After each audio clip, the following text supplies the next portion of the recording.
So which is the most comfortable saddle? So this is a question we hear a lot, and we see with people asking kind of on online groups and forums and Facebook, and trying to find out which is the best saddle. And the short answer to that is that there isn't one. That the saddle selection depends on a huge amount. That it depends on kind of the shape of you, the shape of the bike position that you're riding. So whether it's kind of a more aggressive position or a more endurance geometry, whether it's a mountain bike, a road bike, a TT bike, that the saddle selection has got to be specific to that use requirement. So for example, an individual who finds the saddle comfortable on their mountain bike is unlikely to find that same thing comfortable on their tempo bike. And that comes through how you utilize your pelvis on the bike. So if we kind of have you on a more upright position, so sitting on like a mountain bike, and we're starting to sitting fairly upright through the pelvis with a fairly vertically oriented tilt, then you're going to be sat more towards kind of this rear part of the saddle, so on towards the sit bones, and the saddle has to support you through that back portion.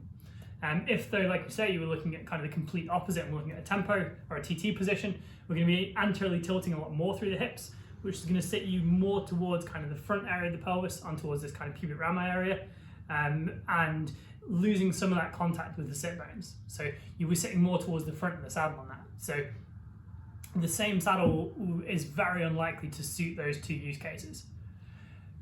So saddles themselves come obviously in a range of weird and wonderful shapes and sizes.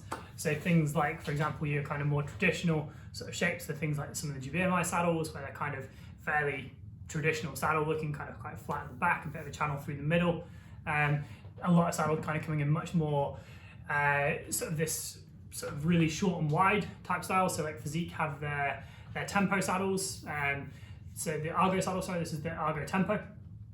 Available in kind of different widths as well, which people kind of are trying to pick based on sit bone widths, which we'll move on to that in a little while. But where we have kind of these sort of short, wide saddles with a big channel through the middle, and even more kind of obscure things like the ISMs, where we have like a split nose design, the SQ saddles, where we have kind of a two-step tier where we're trying to take pressure off of this perineal area by kind of raising the sit bone position. And even things like the SMPs, where we have this kind of big channel through the center to try and have that big perineal relief, basically, and trying to use kind of more of the bones around the outside. And like we said, kind of going back to the initial question, there's no right answer for these things. All of these shapes and sizes exist because they work for somebody, and someone will find that comfortable. And whether your friend finds that comfortable, whether you find that comfortable, it doesn't mean that someone else is going to. So finding out from someone at your club that says, oh, this is the best saddle ever, I love it, it doesn't mean you're going to. You need to find something that works for you and the position you're riding, and how you're conditioned at that moment in time. So that's something that will change over time as well. That if you, for example, become kind of fitter or stronger, or if it goes the opposite way, if you're kind of losing fitness, that pelvic stability is going to change potentially as well if your core strength gets better or worse, and the saddle itself may need to change accordingly too. So it's something that you have to kind of keep an eye on over time. It's not going to necessarily remain entirely constant. We'll briefly kind of finish by talking about widths as well, because that's something that's hugely kind of topical in terms of saddle choice. It's something that a lot of people are very conscious of in terms of thinking, how wide are my sit bones, and using that to define a saddle choice. So that's kind of why we've got the Physique saddles here, that we have a couple of choices for the same saddle in terms of two different widths. We've got like a 150 and a 160. And this is it's an interesting area because it measures the maximal width of a saddle. So it's measuring it kind of across from the maximal portion here.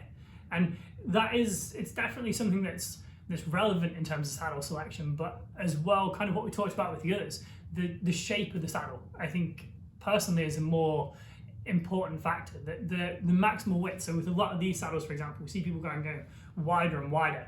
And when we do a lot of our pressure mapping recordings, we see people nowhere near this part of the saddle. They're kind of sat far further forwards. They can't get past this wide part in the middle to actually use the back of the saddle. So width in itself isn't an answer. It's part of the answer, but it's not the full solution.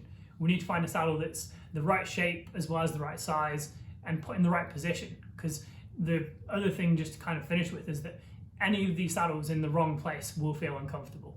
So if your saddle's too high, it's too far back, too far forwards, at the wrong angle, if the bars are too low, if your cleats are set up wrong, all of these are factors as well that can affect your saddle comfort. So finding the best saddle is a good thing for you individually, but it's not as simple as just measure your sit bones and sit on a saddle. We need to kind of look at the whole system as a total thing and find a solution that works for you, and then you'll find comfort.